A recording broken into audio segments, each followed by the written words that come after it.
Hello বন্ধুরা, আসসালামু আলাইকুম। আপনারা সকলে কেমন আছেন? আশা করি সকলেই ভালো আছেন। আমি আল্লাহর রহমতে আপনাদের দোয়ায় ভালো আছি।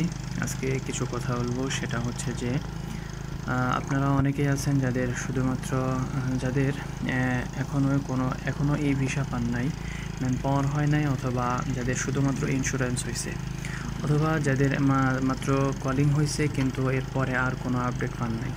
তাদের কি অবস্থা হবে? অনেকে বলতেছেন যে ভাই, আমাদের মেডিকেল শেষ হওয়ার পরে শুধুমাত্র ইন্স্যুরেন্স হয়েছে, আর এরপরে কোনো কিছু হয় নাই, এখন কি আমরা মালয়েশিয়াতে আসতে পারবো? দেখেন যে ভাই, যদি এরকম কাজ চলতে থাকে তাহলে কিন্তু কারোর হাত নাই এরকম মানে তাড়াতাড়ি লোক পাঠায় দেওয়ার। হ্যাঁ, আপনার এজেন্সিরও মানে কোনো ক্ষমতা নাই লোক এইভাবে পাঠায় দেওয়ার জন্য, যে তাড়াতাড়ি করে এরকম আমরা পাঠাই দিব লোক। অথবা মনে করেন যে আপনার দালালেরও কোনো ক্ষমতা নাই। তো এক্ষেত্রে বলা যায় যে ভাই, আপনারা একটু ধৈর্য ধরেন আর কয়েকটা দিন দেখেন যে কী অবস্থা কী হয়। মাসের 31 তারিখ পর্যন্ত লাস্ট ডেট দেওয়া হয়েছে। এরপরে কিন্তু আর লোক নেবে না, বা এরপরে আর কোনো কিন্তু সময়সীমার কথা বলা হয় নাই।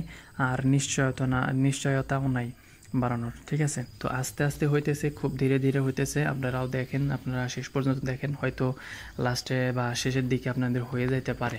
আর কয়েকটা দিন আছে, আপনারা একটু ধৈর্য সহকারে দেখেন। তো আপনাদের জন্য বলা যায় যে ভাই, আপনারা কিন্তু টাকা পয়সা দিয়ে কিন্তু কোনো রকমের ভুল করবেন না। ঠিক আছে, টাকা পয়সা দিয়ে যদি আপনারা ভুল করেন, তাহলে যদি আপনারা এতগুলো লোক এখনও পর্যন্ত কোনো অ্যাপ্রুভাল বা কোনো কিছু পায় নাই, তাদের জন্য কিন্তু অনেক কী হবে জানি না। তো এখন আপনারা যদি টাকা পয়সা দিয়ে যদি ভুল করেন, আটকে থাকেন, তাহলে কিন্তু আপনাদের আর মানে কোনো পথ থাকবে না। এদিকে আপনারা যাইতেও পারবেন না, আবার টাকা পয়সার কোনো নিশ্চয়তা নাই। ঠিক আছে, অনেক কোম্পানি থেকে কিন্তু এই কলিংয়ের জন্য মানে আবেদন করে রাখছে, অ্যাপ্লাই করে রাখছে, কিন্তু এটা কিন্তু পেন্ডিংয়ে আছে এখনও পর্যন্ত। এখনও কিন্তু খুব বেশি পরিমাণে হয় নাই, অল্প কিছু, সামান্য কিছু, হয়তো 300-400 মতো হয়তো অ্যাপ্রুভাল পাইছে। এরপরে কিন্তু আর হয় নাই। আর অনেকেই বলতেছেন যে ভাই, কবে কবে নাগাদ এই সকল সেক্টরের কলিং খুলতে পারে? অনেকেই বলতেছেন যে ভাই, হয়তো মার্চের পরে থেকেই নাকি সব সেক্টরের লোক নেওয়া শুরু করবে। এখন বলা যায় যে ভাই, দেখুন, হয়তো হইতে পারে, কিন্তু এখনও পর্যন্ত কিন্তু কোনো সরকারের পক্ষ থেকে কোনো কিছু জানানো হয় নাই। ঠিক আছে, হইতেও পারে, কিন্তু সরকারের পক্ষ থেকে কোনো কিছু জানানো হয় নাই যে এপ্রিলের পরের থেকে বা মার্চের পরের থেকে সব সেক্টরের লোক নেবে।